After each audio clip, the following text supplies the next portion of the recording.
Welcome. You're tuned into Life is a Sacred Journey. Every week, we bring a new perspective to aging and caregiving. Here is your host, Micheal Pope. Okay, good morning, good afternoon, and good evening, wherever you are in the virtual neighborhood of Life is a Sacred Journey. I am Micheal Pope, your host of Life is a Sacred Journey, and it is a pleasure, honor, privilege to be with you this morning. I hope that your day had started with a little bit of joy and happiness. If you are out there and can hit your share button or write in the chat, I think it's over here somewhere, write in the chat so that I know that you're there. I greatly appreciate that. It lets me know I'm not just talking out into the ether. But welcome to Life is a Sacred Journey. You have reached a platform where we discuss not just aging, which I'm going to talk about a little bit today, but also that we get authors and advocates and individuals who are trying to make a change and to advocate for people with Alzheimer's, people living with other forms of dementia. Last week, we talked about what is dementia, what is Alzheimer's, and really clarified what the difference between those two terms as they are interchanged out in the general public in ways that can sometimes put people in a position of misdiagnosis, as well as assumptions that other people will make about their behavior or their diagnosis. So it's important to know those things. So go back and check out last Friday's Life is a Sacred Journey. We come to you every Friday at 8 a.m. And we've been doing this for a minute. So we thank all of our guests that have been a part of Life is a Sacred Journey. We'll have more guests after the Labor Day weekend as we begin to pull that together. That's what we spend our summer months, our ponderings and replays and things of that nature. So welcome, yay, to Life is a Sacred Journey. I hope you're having a joyful, joyful day. I want to, today's topic is going to be on ages, and I'm going to tell you why. I had the honor on Wednesday to participate in I was participating through Zoom with Ashton Applewhite, who you all know that have been followers of Life is a Sacred Journey for quite some time. She was in Canada and was a part of a great retreat where she brought think tank people and advocates and people who just want to change this whole conversation around ageism to Canada to have that discussion. I was invited but could not swing it. Going away to Spokane for a church event and just being out of the office a little bit, I just could not swing. But the good news is I got to participate online through Zoom. Again, this wonderful medium that we started using a little bit more became a part of our lives during the pandemic. And so I was able to participate in this wonderful conversation that Ashton Applewhite is really bringing all over the world. I want to remind you that she is the author, of the book This Chair Rocks, and she's done a wonderful TED Talk as well that's titled Let's End Ageism. And then she has a wonderful, where I get all my anti-ageism materials. It's called Old School Anti-Ageism, and it's a clearinghouse where she gets all the data from all over and people and videos and lessons, all kinds of lessons that you can get just to really participate in this conversation and eradicating the ageism that exists not only in America, but throughout the world, in our language and everything. So this morning, we're going to spend a few minutes talking about ageism. But I want to first of all say happy birthday to Nancy Redding. I don't know how, and I did. I missed it on the day. But I want to wish her a happy birthday. She is a dear friend and prayer warrior with me and for me and on behalf of me. So Nancy, happy birthday. I pray that your birthday was magnificent, as magnificent as you are, because you deserve nothing but that. This is a woman of great love and passion for social justice. And so you can see where the intersection of our lives collide, and it's around social justice. So happy birthday, Nancy Redding. And then Sister T, Teresa Jiggets, her birthday also happened. And so happy birthday to her. And there's a whole bunch of people, but I just wanted to shout those two individuals out, not because the other people don't matter, but because they're a part of a prayer circle that I'm a part of. And so I just wanted to make sure I took a few minutes to say happy birthday to them. And then happy birthday to everybody that's having birthdays. Happy birthday, happy birthday. And oh, I would be remiss.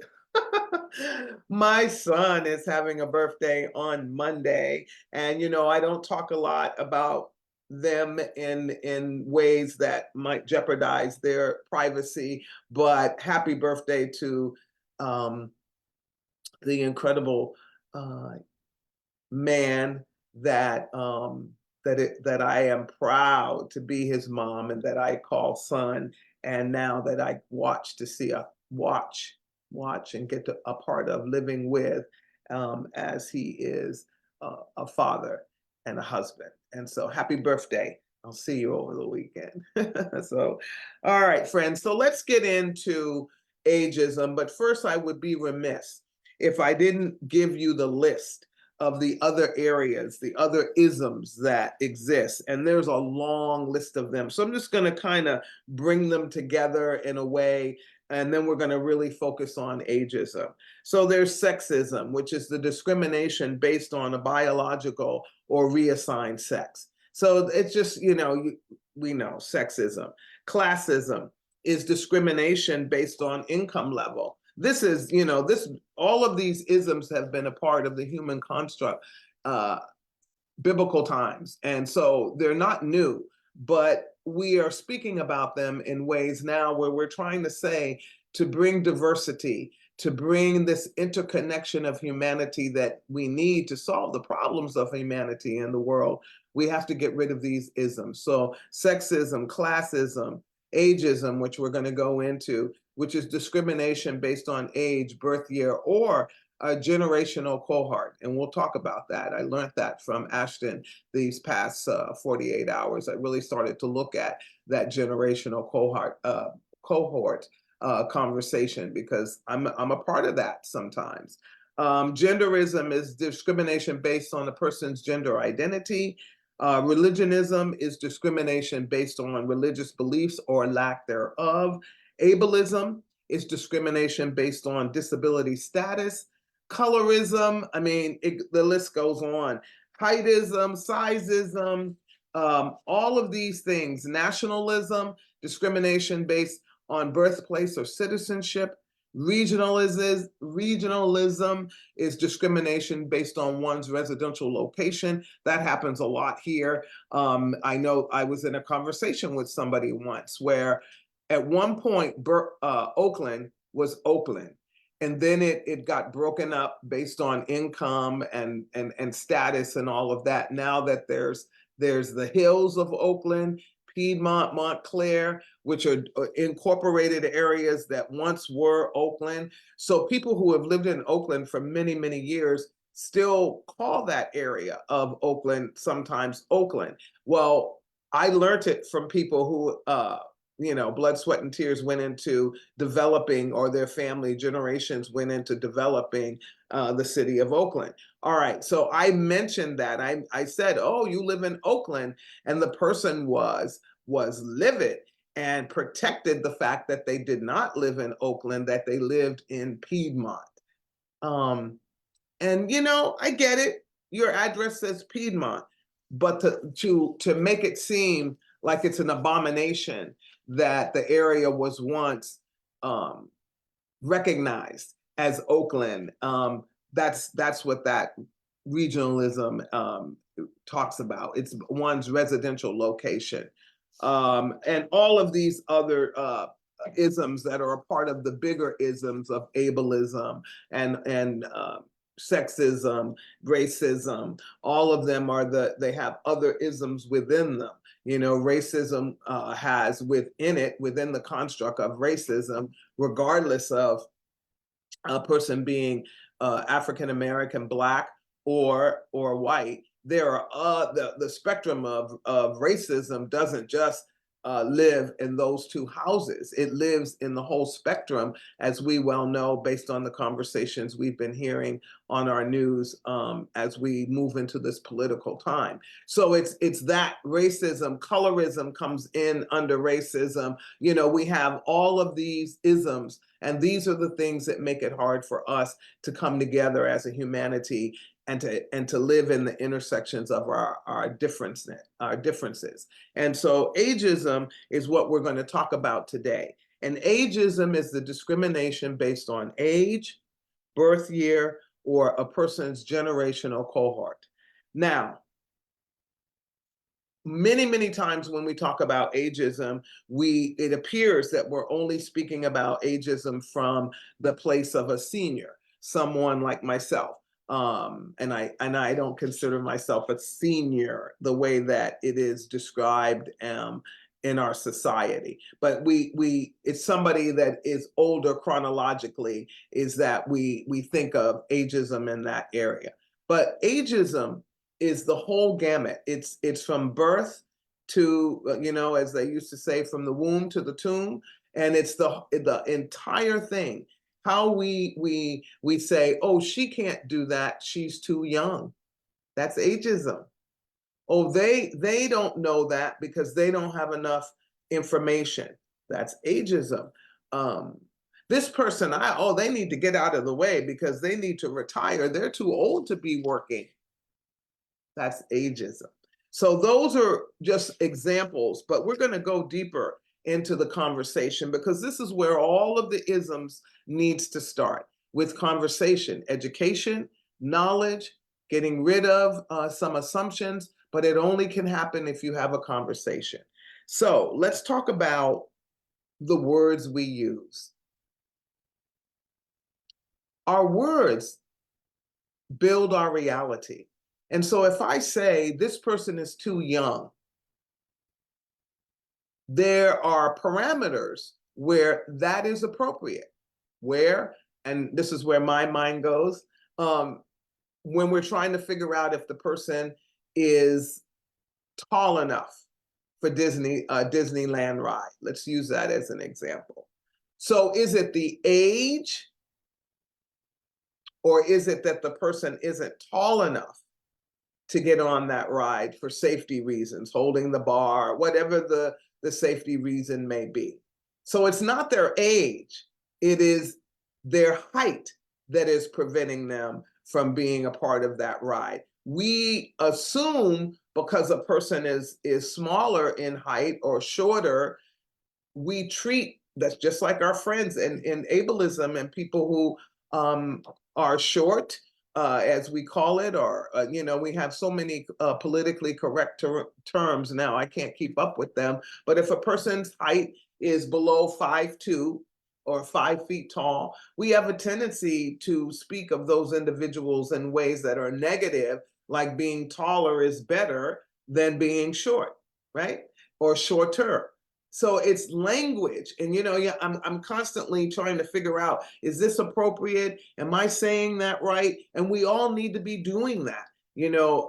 Silence is a wonderful place to be able to do that, to discern, is this the language I should be using? Are these the words I should be using? And when you do that, then you open your mind up to a possibility where, you know what, maybe I shouldn't say that. Maybe it's really about, you're not tall enough to get on that ride, because you have to be able to hold on to the bar and the bar of the ride. So it's not the life bar, it's the bar of the ride. It's a safety issue at that point. It has nothing to do really with the person's age. So ageism is looking at a person's age and making assumptions that that individual cannot, shouldn't try, get in the way of their doing whatever it is that they want to do or that they have the capability of doing.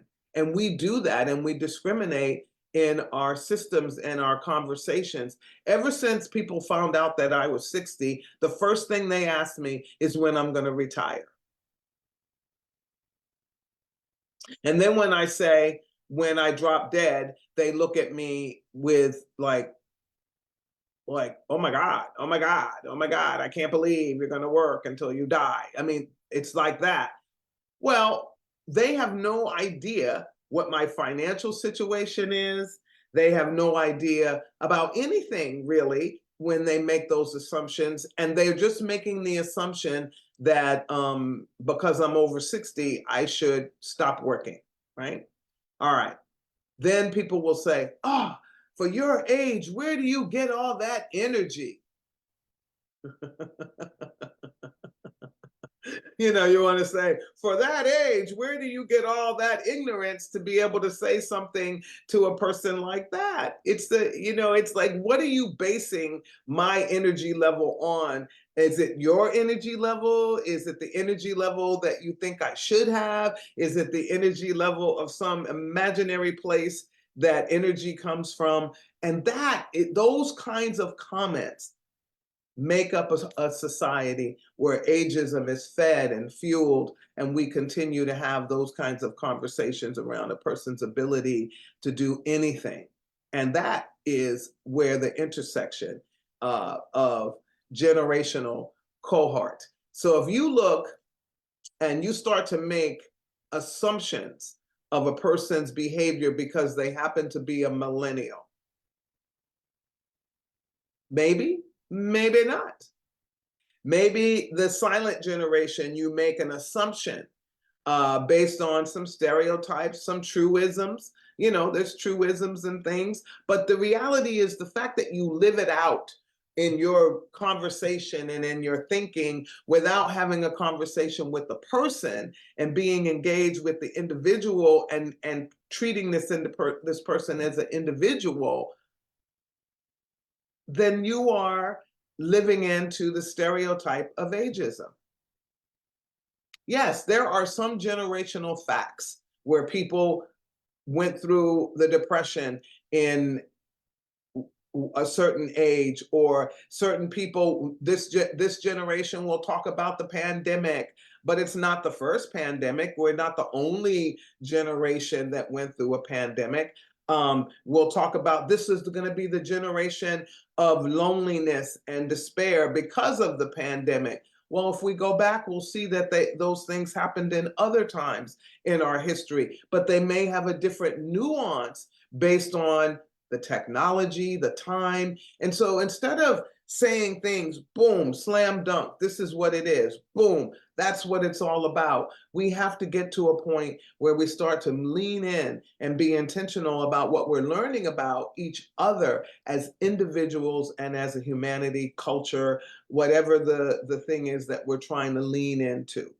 So looking at it from that perspective means we have to be mindful of the words we use. What do they mean?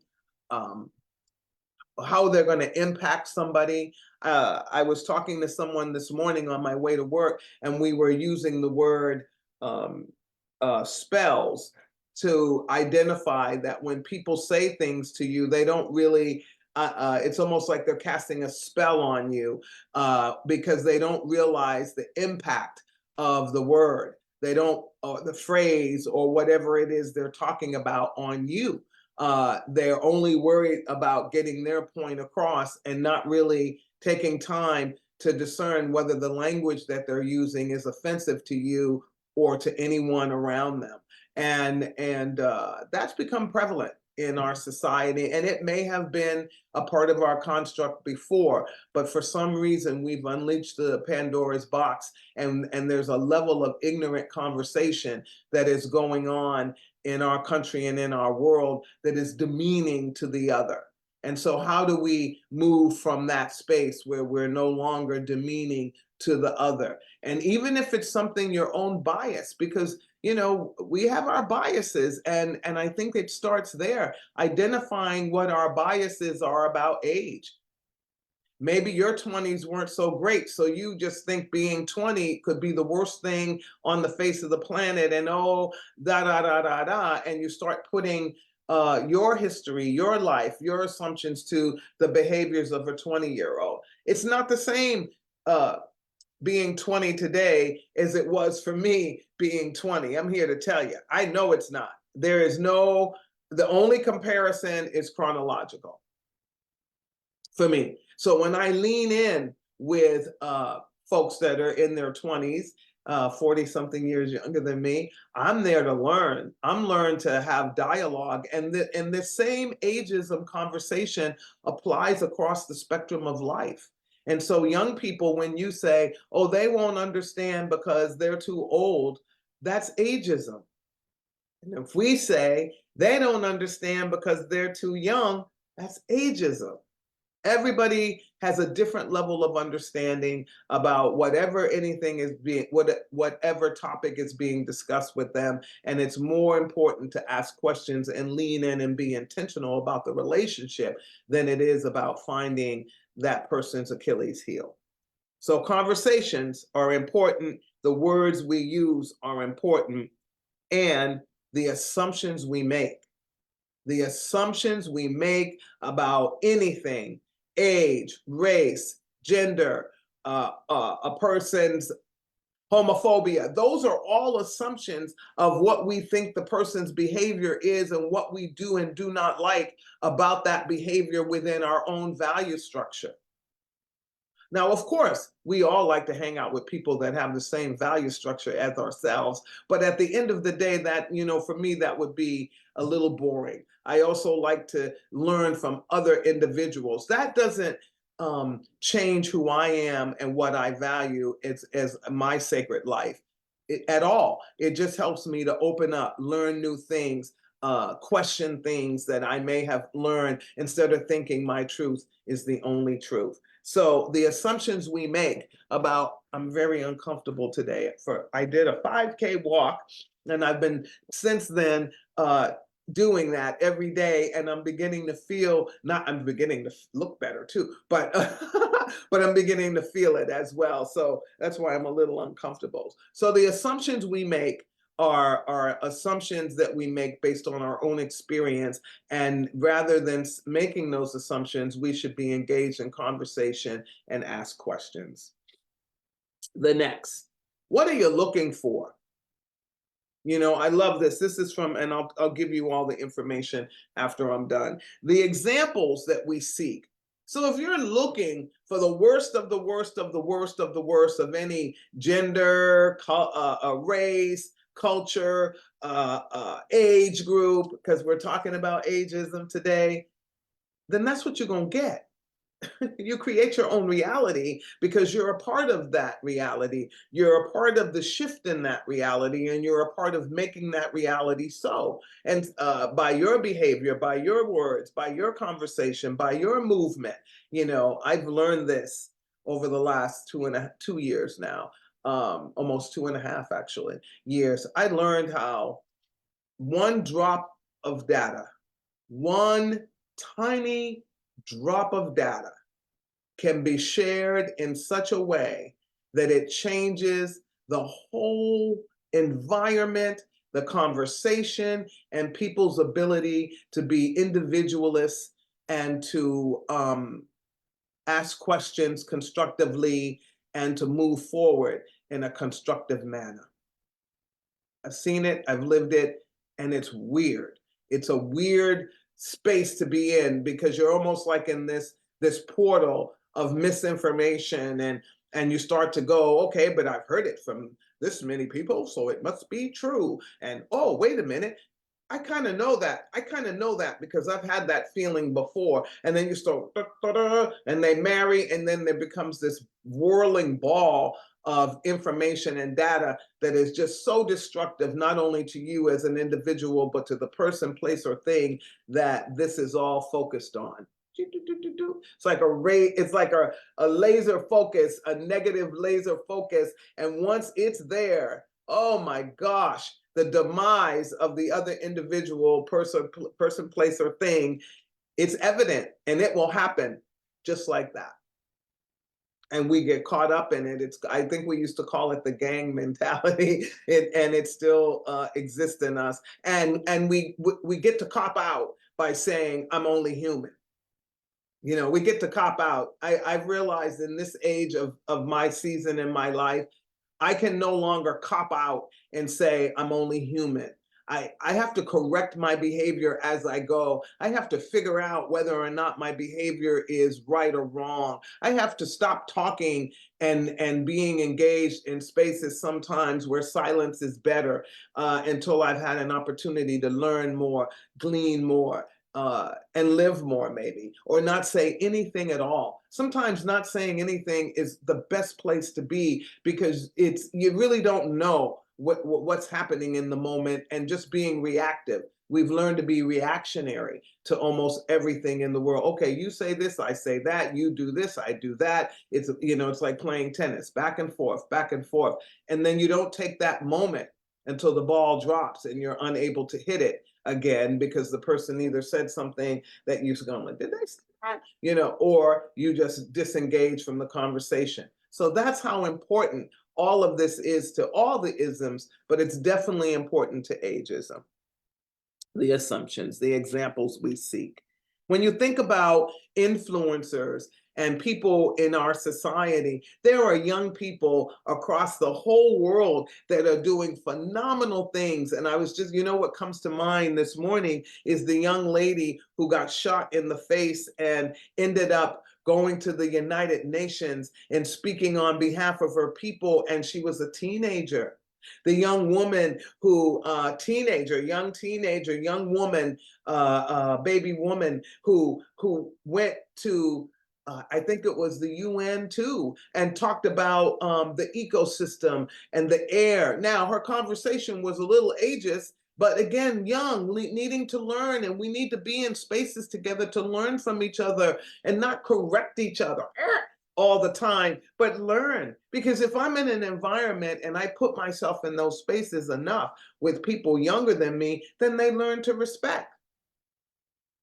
But if they're never around and you're never around, then how can I learn to respect your age group or your generation if I'm never exposed to it and I'm only from the outside looking in, or watching television or internet or whatever the stupid stuff is called that I can't remember. Even the platforms that we use to get these messages across to you, very important platforms, but sometimes we get carried away with thinking that, everything that is said in these platforms is the gospel. Everything I say is not the gospel. These are my ideas.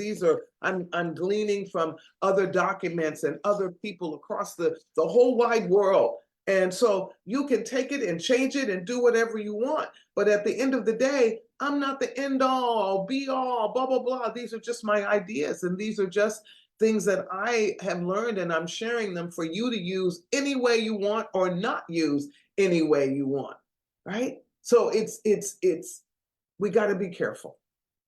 The change we desire, how are we going to change this world so that we can see people, no matter what age they're in, within the age group that they're living through, see them as vital human beings that are engaging in the world and not even looking. Like, I saw a beautiful woman the other day, and I didn't think, oh, she's beautiful for her age. I just thought she was beautiful.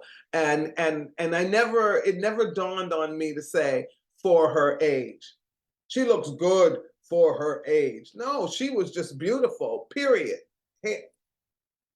If you put her up against a woman of every generation that is alive today, I would still think that she was a beautiful person.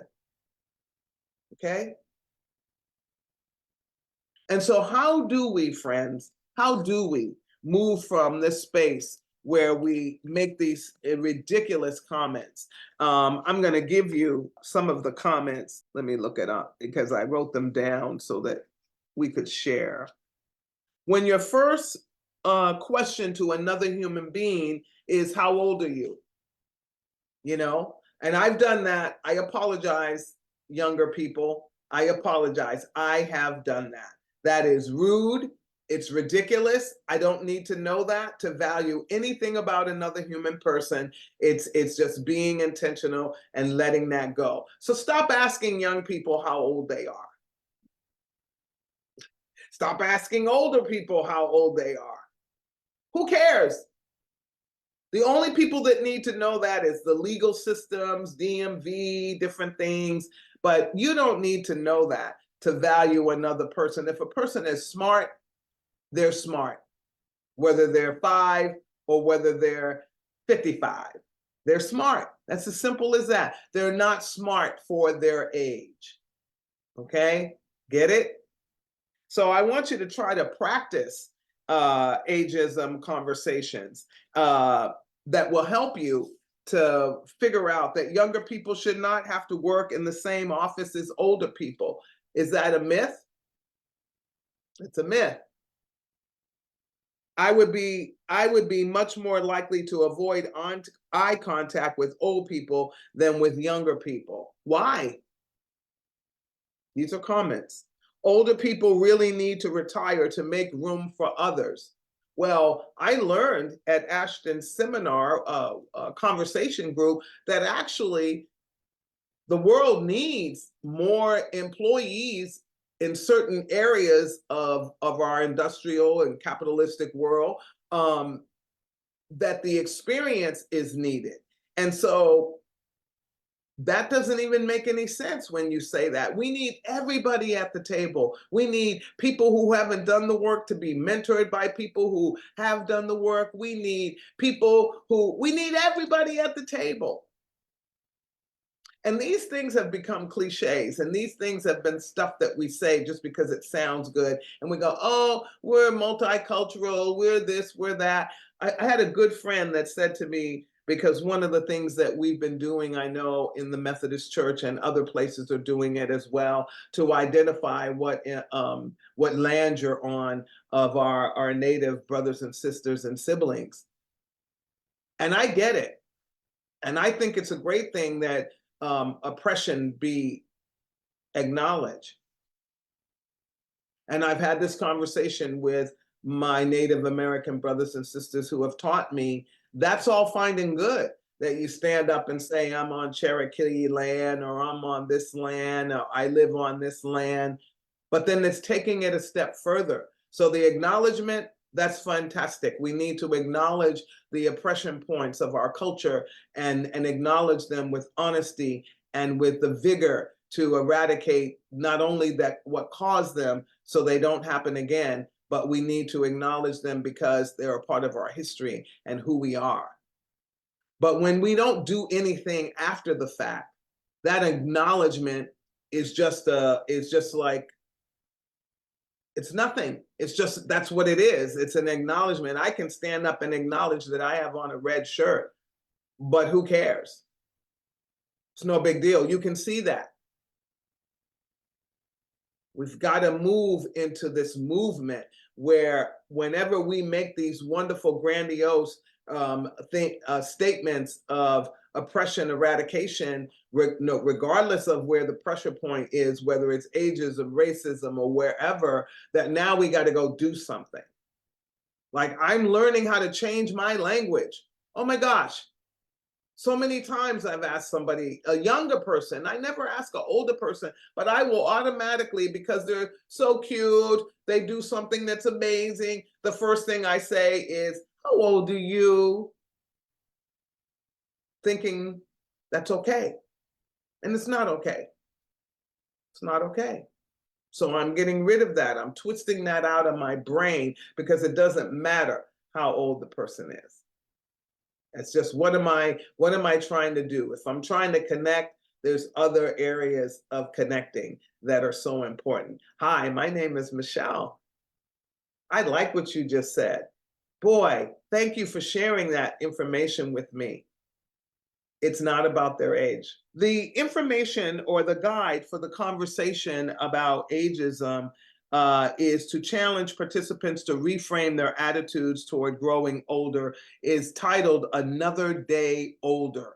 And I got it from the Old School Anti-Ageism Clearinghouse. This is an incredible space of data from all across the world, brought together by Ashton Applewhite and her colleagues for us, so that we can begin wherever we are, whatever space we're in, to have a conversation and participate in the eradication of ageism. So please use those resources wherever you can. And then Ashton has an incredible TED Talk, Let's End Ageism. And she also wrote the book, This Chair Rocks, Ashton Applewhite. So please start the conversation and wherever you are, excuse me, in your church, synagogue, or group, wherever you go, start to have conversations about ageism, because I think it's important. Not I just think it's important, but it's important that we speak about these isms. It's time to change the world. Aren't you tired? I'm not physically tired or mentally tired. I'm tired of fighting the wars of humanity. I'm tired of coming up against people who are racist.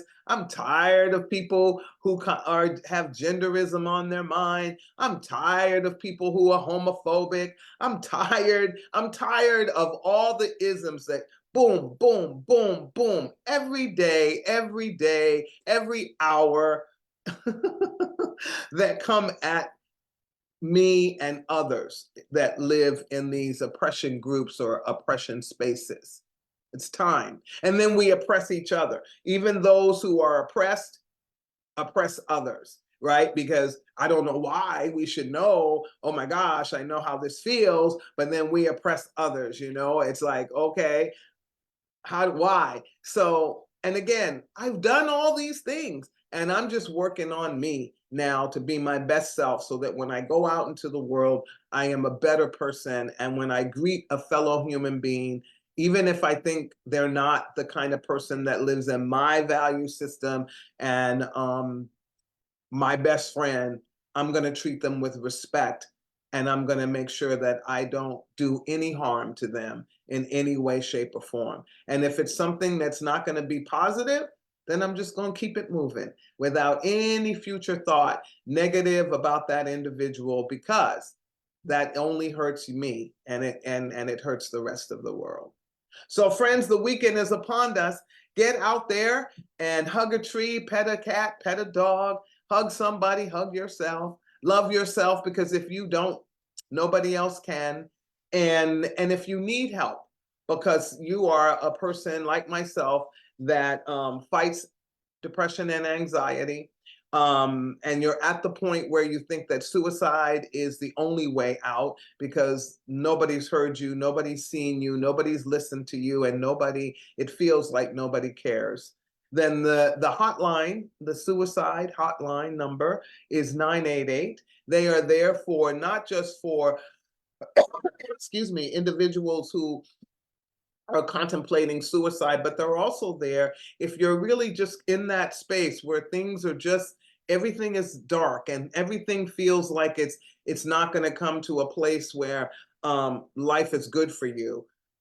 And you've thought about taking your life, but not really, but yeah, 988. There are people there that will help you get the resources that you need to make it through another day, another second, another moment, another month, another week, and another year. Because there are resources out there. We know the pain here at Life is a Sacred Journey, and we just want you to know that you're not alone, that there are resources, and if you dial 988, that's such a great place to start. Okay, folks, my name is Micheal Pope, and this has been another Life is a Sacred Journey. We've talked about ageism. It's number 73, Pondering, and we've talked about the other isms that intersect with ageism. Get out there in the world. Check out the it's called Old School Anti-Ageism Clearinghouse for information and data that you can use in your circles where you're living and doing your best work. And This Chair Rocks by Ashton Applewhite, and her TED Talk, Let's End Ageism. Start there. Get some ideas, jot some things down so that you can go out into the world and impact this world in a positive way. Have a wonderful weekend. I hope you get out and have a walk and commune with nature, but do you and live your best life. Have a great weekend, and thank you for coming to Life is a Sacred Journey. I hope this has helped you in some way. Peace.